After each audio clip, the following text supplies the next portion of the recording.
Hello, and I am Tina Oelke, and your instructor for PSYC155. Today we're going to talk about sleep and dreams. While the majority of the time a person is in waking consciousness, we're going to discuss what happens during sleep. Today we're going to discuss the stages of sleep, sleep disorders, problems during sleep, and dreams. The foundational term we need to know is rapid eye movement, or REM. This is the stage of sleep when the eyes move rapidly under the eyes and the person is most likely experiencing a dream. NREM, or non-REM, refers to the stage of sleep that do not include REM. Remember, dreams do not occur in REM. Stage 1 of sleep is non-REM, or a light sleep.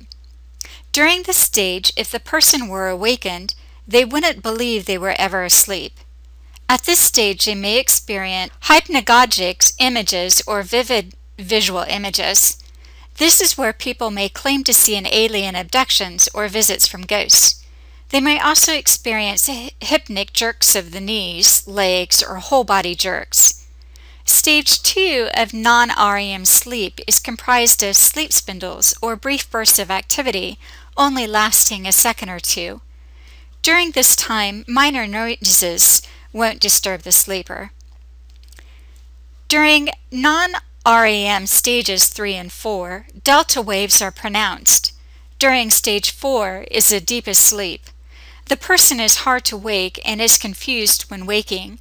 This is when body growth often occurs, and thus children often sleep more deeply than adults. REM sleep is paradoxical sleep, or a high level of brain activity. If awakened during REM sleep, sleepers almost always report a dream.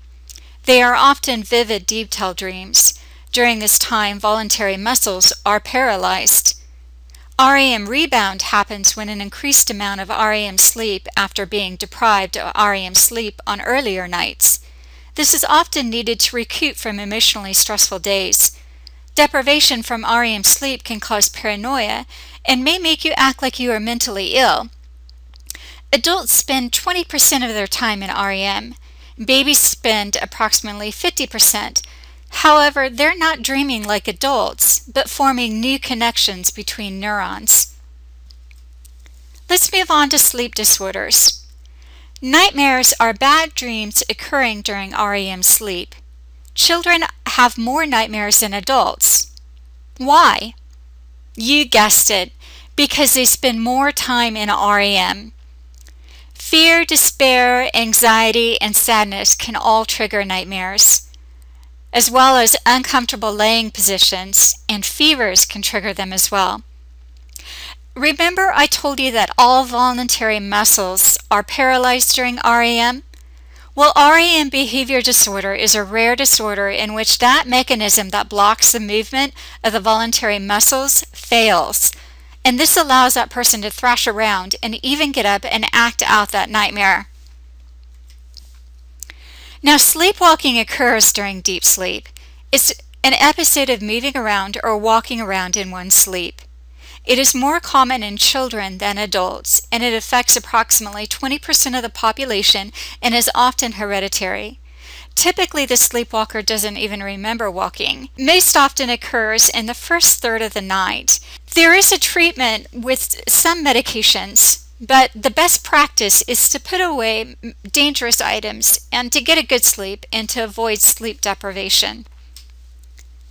Now, night terrors is a relatively rare disorder in which the person experiences extreme fear and screams or runs around during sleep without fully waking. It's more common in children and rarer in adults. It usually disappears as the children grow older. It occurs approximately 30 minutes after you go to sleep. Symptoms can include difficulty breathing and a rapid heart rate. Most people don't remember the night terror, but some do.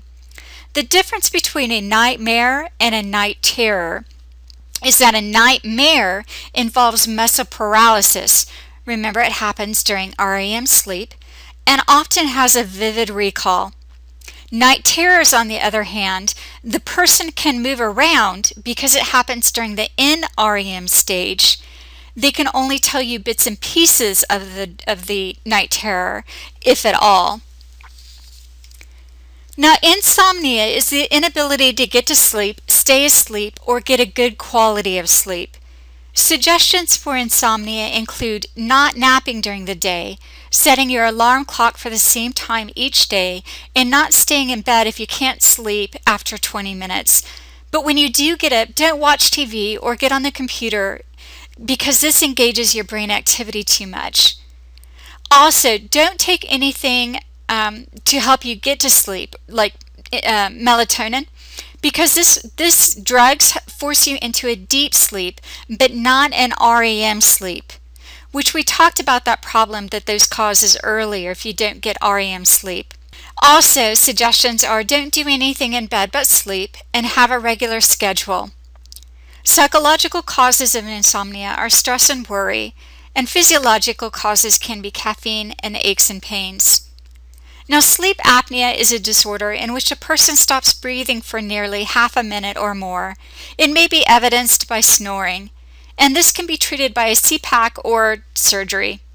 Now, narcolepsy is a sleep disorder in which a person falls immediately into REM sleep during the day without any warning. It occurs in approximately 1 in 2,000 people. Other sleep disorders include restless leg syndrome, which is uncomfortable sensations in the legs causing movement and loss of sleep. Hypersomnia, which is excessive daytime sleepiness in inappropriate times and places. And enuresis, which is urinating while asleep in bed. Let's move on to the final topic for this mini lesson, which is dreams. There are a few theories about why we dream. Freud thought that dreams were wishes fulfilled, that they stemmed from unconscious conflicts, memories, and desires since childhood, that there is manifest content, which is a dream itself, and latent content, which is the true hidden meaning of a dream, which is expressed in symbols. Perhaps if you dreamed of a tree, that tree really represents something much deeper and more meaningful. The activation synthesis hypothesis explanation states that dreams are created by the higher centers of the cortex to explain the activation of the brainstem of the cortical cells during REM sleep patterns. That makes sense, right? Let me try to explain it in this way. This model suggests that the brain takes the images that we have around in our brain during the day, and then at night it puts them forth as images during REM sleep. It's a version of thinking while you're asleep. However, since that frontal lobe is shut down, it explains why it doesn't often make sense. Most dreams are about what you are thinking about every day. So men and women often think about different things, therefore they dream about different things. Studies have found that men often dream about more physically aggressive things and about weapons and cars and tools and sex and unknown and pretty women. Women most often dream about issues related to the family and home. Now, the activation information mode model is a revised version of the activation synthesis explanation of dreams, in which information that is accessed during waking hours can have an influence on the synthesis of dreams. This update helps explain more meaningful dreams rather than just random ones. Well, this concludes what we will be covering in our PowerPoint mini lesson. The reflective log assignment asks you to suggest ideas for future research designed to advance knowledge on the concepts in each chapter, and to apply the information learned in this chapter to a current news issue or to experiences in your own life. I suggest that you not only consider the concepts that you heard on this presentation, but also what you've learned in the rest of the chapter. Some interesting things to reflect on would be to follow up on the section in the book about whether or not sleepwalking should be the grounds for getting away with murder. Did you read that section? What is your opinion? Do you have any personal experiences with sleep disorders? I did not cover this section on mood-altering drugs in this mini lesson. What are your thoughts? What further areas do you think should be researched? What have you seen in the news recently that you'd like to comment on? There are a lot of ideas out there from Chapter 4, and I hope that you have fun exploring them. I just can't wait to read your logs.